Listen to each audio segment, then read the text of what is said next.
में 53वें अंतर्राष्ट्रीय फिल्म महोत्सव में नॉलेज सीरीज का आयोजन किया गया। नॉलेज सीरीज में उत्तराखंड में फिल्म शूटिंग को लेकर चर्चा की गई है। कार्यक्रम शुरू होने से पहले ही विशेष प्रमुख सचिव सूचना अभिनव कुमार ने उत्तराखंड की पारंपरिक पहाड़ी टोपी पहनी और चर्चा में हिस्सा लिया। इस मौके पर CBFP के अध्यक्ष प्रसून जोशी भी मौजूद रहे। प्रसून जोशी ने कहा कि उत्तराखंड में शूटिंग के लिए अनुकूल माहौल है। उन्होंने कहा कि इस क्षेत्र में युवाओं को दिशा देने के साथ ही सिनेमोग्राफी, स्क्रिप्ट लेखन के साथ ही अन्य फिल्म कलाओं में भी आगे बढ़ना है।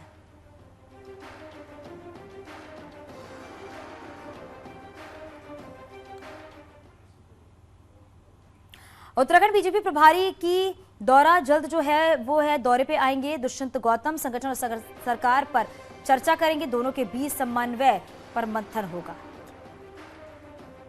तो उत्तराखंड बीजेपी प्रभारी जो है वो जल्द ही देहरादून आएंगे। ये अपने गांव में स्टेशनरी बिजनेस शुरू करके हर महीने 2 लाख कमा रहे हैं। आपके गांव में भी ये करना है तो फ्रीडम ऐप को अभी डाउनलोड कीजिए। हमारे सहयोगी पवन हमारे साथ जुड़ गए। पवन, क्या जानकारी मिल पा रही है? दुष्यंत गौतम जो कि देहरादून आएंगे और संगठन सरकार को लेकर बातचीत भी होगी।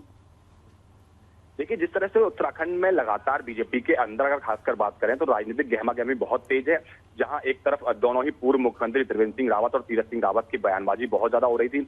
उधर से फिर जो सरकार की तरफ से सुप्रीम कोर्ट में एक SLP जो पहले लगाई गई थी उमेश कुमार वर्सेस त्रिवेंद्र सिंह रावत के मामले में, उसको उत्तराखंड सरकार ने वापस लेने की घोषणा की थी। तो उसके बाद जो है जो मामला और ज्यादा गर्मा गया। उसके बाद में केंद्रीय नेतृत्व को इसके में बीच में दखल देनी पड़ी और दखल देने के बाद में उत्तराखंड सरकार ने सुप्रीम कोर्ट से अपनी जो SLP वापस लेने की याचिका थी उसको वापस लेने की मांग की है। तो ऐसे में एक दूसरे में गुटबाजी में कहीं ना कहीं बीजेपी दिखती हुई नजर आ रही है। तो ऐसे में केंद्रीय आलाकमान ने जो प्रभारी दुष्यंत गौतम है उनको जिम्मेदारी है मोर्चा संभालने की और जितनी भी समस्याएं बीजेपी के अंदर चल रही हैं उनको जल्द खत्म करने की। तो ऐसे में प्रभारी बहुत जल्दी उत्तराखंड का दौरा करेंगे और वहां सभी लोगों से जाकर मुलाकात करेंगे, बातचीत करेंगे कि किसको कहां दिक्कत आ रही है, क्या समस्याएं हैं सरकार और जो संगठन के बीच में। अगर समन्वय की कुछ कमी आ रही है तो उस कमी को दूर करने की कोशिश करेंगे। जितने भी लोग हैं, चाहे दोनों पूर्व मुख्यमंत्री त्रिवेंद्र सिंह रावत और तीरथ सिंह रावत हों, चाहे सरकार के लोग हों, उन सबसे बातचीत करने की कोशिश करेंगे और बातचीत करके जो तमाम जो समस्याएं हैं उनको खत्म करने की कोशिश की जाएगी। शुक्रिया इस पूरी जानकारी के लिए पवन।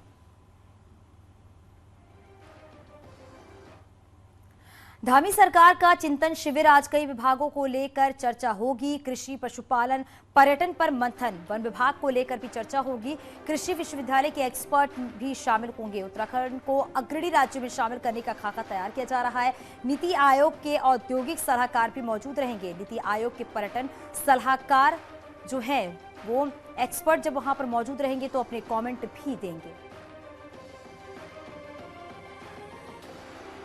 तो नीति आयोग के एक्सपर्ट जो है वो आज शामिल होंगे क्योंकि आज कई विभागों को लेकर चर्चा होनी है। कृषि, पशुपालन, पर्यटन पर मंथन होगा और वन विभाग को लेकर भी चर्चा होगी क्योंकि उत्तराखंड चिंतन एट 2025 जो है वो चल रहा है और इसी के दौरान ही कई अहम जो मुद्दे हैं उनको लेकर चर्चा की जा रही है। हमारे सहयोगी सुनील हमारे साथ जुड़ गए हैं। सुनील, जरा आप बताइएगा क्योंकि उत्तराखंड सरकार की अगर बात करें तो एक्ट 2025 का मंथन तो चल ही रहा है। आज ये भी है कि नीति आयोग के जो एक्सपर्ट है वो भी शामिल होंगे, अपनी राय रखेंगे। बिल्कुल, ये ब्रेनस्टॉर्मिंग चल रही है। 3 दिन का ये शिविर है। कल भी तमाम पहलुओं पर बातचीत हुई। आज जो मुख्य सेक्टर हैं, खासकर टूरिज्म को लेकर आज बातचीत होगी। राज्य सरकार के जो ऑफिसर्स हैं वो अपना प्लान रखेंगे कि अभी तक टूरिज्म में क्या कुछ गतिविधियां हुई हैं और भविष्य में उनकी क्या योजना है।